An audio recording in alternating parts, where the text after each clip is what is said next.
Hoje eu quero conversar com você sobre o TDAH e o que pode estar por trás desse comportamento de agitação, distração, impulsividade e dificuldade de aprendizagem. Toda criança, ela se comunica o tempo todo, mesmo quando ela ainda não sabe falar, mas ela está dizendo alguma coisa. E o comportamento dela é uma linguagem emocional. Quando seu filho ele não consegue focar, quando ele vive agitado, não para um segundo e às vezes até atrapalha o aprendizado porque a mente fica dispersa, ele pode estar dizendo que tem algo dentro dele que deixa ele em constante alerta. E isso não tem a ver com desobediência ou com preguiça, tem a ver com memórias que o corpo dele guarda. Vamos voltar um pouquinho no tempo? Durante a gestação, tudo o que você sentiu, ele sentiu junto com você. Ele estava em formação e o mundo emocional dele foi sendo alimentado por todas as suas emoções. Então, se durante a gravidez você viveu momentos de estresse intenso, se você viveu medos, dúvidas sobre a maternidade, se você se sentiu sozinha, rejeitada, desamparada, o corpo do seu filho pode ter registrado isso como estar vivo é estar em perigo. E o cérebro do bebê, ao perceber esse ambiente como ameaçador, se forma com base no alerta constante. E isso pode gerar um funcionamento neurológico que busca controlar tudo ao redor, como forma de proteção. Mas como ele não tem recursos para isso, vem a agitação, a impulsividade, a hiperatividade, a dificuldade de foco, de aprendizagem. Isso é o que a gente chama de TDAH. Mas agora, quero que você faça essas perguntas para si mesma. Você já estava agitada emocionalmente antes de engravidar? Foi uma gestação planejada ou não? Como foi a sua reação e a reação do pai do bebê quando souberam da gestação? O bebê foi do sexo esperado ou vocês ficaram frustrados ao saber? A gestação foi vivida com tensão, correria, medo de perder o bebê ou instabilidade? Como foi o nascimento? Houve alguma complicação? Vocês foram separados após o nascimento do bebê, mesmo que por um curto período de tempo? Seu filho foi para a UTI e passou por alguns procedimentos médicos invasivos? Dependendo do que vocês viveram nessa fase, tudo isso pode ter gerado um estado de sobrevivência no seu filho. E o corpo dele entendeu que não pode relaxar. Tem uma outra informação muito importante que você precisa saber. Em muitos casos, o TDAH é uma herança emocional transgeracional. E você sabe o que isso significa? Que se a mãe também vive agitação, hiperatividade, é possível que o sistema nervoso do bebê se forme igualmente ao da mãe, hipervigilante. A criança nasce com o cérebro acelerado, porque foi assim que ela aprendeu a sobreviver ainda no útero. Vou te contar um caso real. Uma mãe me procurou para tratar a filha com TDAH. Aos 6 anos, a filha tinha crises de ansiedade severas. E sabe o que a gente descobriu? Ela nasceu prematura, ficou na UTI, numa cidade diferente da mãe. Foi levada de ambulância para outro hospital e sem a mãe. Você imagina o que isso representou para um bebê que até então só conhecia o conforto do útero? Pois é, a separação foi registrada como um trauma.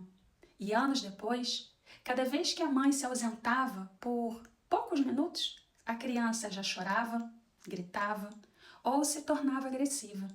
Nesse momento, com esses comportamentos, ela estava contando o trauma, só que através do comportamento. O nascimento é a nossa primeira grande transição. E dependendo de como esse nascimento acontece, podem deixar marcas muito profundas. Se o bebê ele foi separado da mãe logo ao nascer, se esse bebê não mamou logo após o nascimento, se ele enfrentou luz forte, dor, frio, se ficou internado, tudo isso é registrado. E mais tarde pode vir à tona em forma de agitação, dificuldade de aprendizado, ansiedade, mente dispersa. Ah, e um ponto muito importante, que também deve ser levado em consideração: os excluídos do sistema familiar. E o que isso significa? Um aborto, por exemplo, seja ele espontâneo ou não. Uma pessoa que tirou a própria vida. Pessoas com problemas de saúde mental.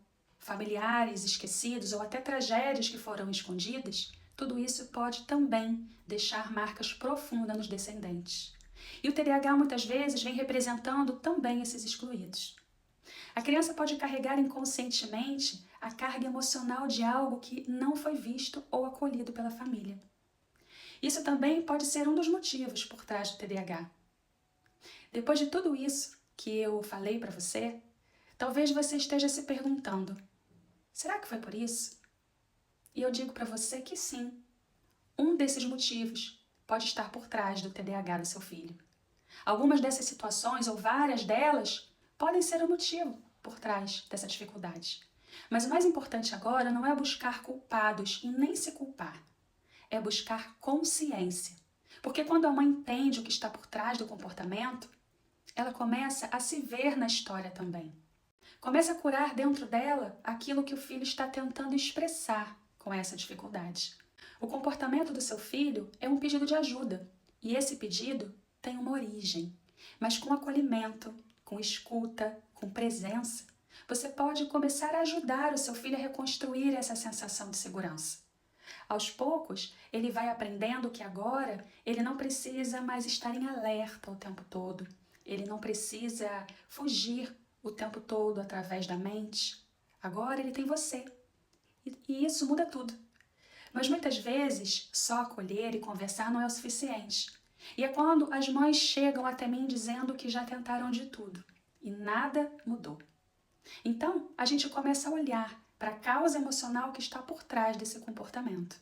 Porque o que está travando seu filho está guardado no inconsciente dele. E pode ser a história da própria mãe, o que ela viveu enquanto bebê ou criança, ou então o que ela viveu junto com o filho durante a gestação e o nascimento, ou a história de algum ancestral que ela está repetindo ou representando.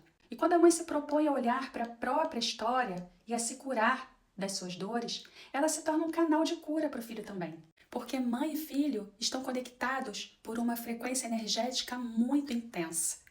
E existe um entrelaçamento cardíaco entre eles. Tudo que a mãe sente, o filho reflete com comportamentos ou sintomas. Ou seja, é o campo cardíaco que comanda o campo cerebral. E mãe e filho estão conectados física, emocional e mentalmente 24 horas por dia, desde a concepção até por volta dos 7 anos e meio. Então, você imagina o seguinte: o rádio, ele funciona através de uma frequência. Mesmo que a gente não veja, nós sabemos que essa frequência existe, porque o rádio toca. O Wi-Fi também. O Wi-Fi é uma frequência que a gente também não vê, mas a gente sabe que existe, porque a gente utiliza o Wi-Fi para nos conectarmos com o mundo. A frequência entre mãe e filho funciona assim também. A gente não vê, mas sente. Se a mãe está estressada, o filho fica mais estressado também. Se a mãe está triste, o filho absorve essa tristeza. É como uma fita cassete que só toca aquela mesma música repetidamente. Essa música é um imprint, o registro do trauma, da dor, do medo. E esse roteiro segue rodando dentro da criança até que alguém decida mudar a música, mudar a história. Se esse vídeo te tocou e te ajudou a entender um pouco mais sobre o TDAH e o que pode estar por trás da agitação, da falta de foco, da dificuldade de aprendizagem do seu filho, é só você curtir esse vídeo para que o YouTube entenda que ele é importante e entregue para outras mães que também precisam ter acesso a essa informação. Também se inscreva aqui no canal para que você tenha acesso a mais vídeos como esse. Compartilhe com outras mães que você conhece. Quanto mais mães souberem disso, mais crianças poderão ser acolhidas, compreendidas e tratadas com amor, sendo cuidadas desde a raiz. O comportamento do seu filho é uma mensagem, e quando a gente entende essa mensagem, tudo muda.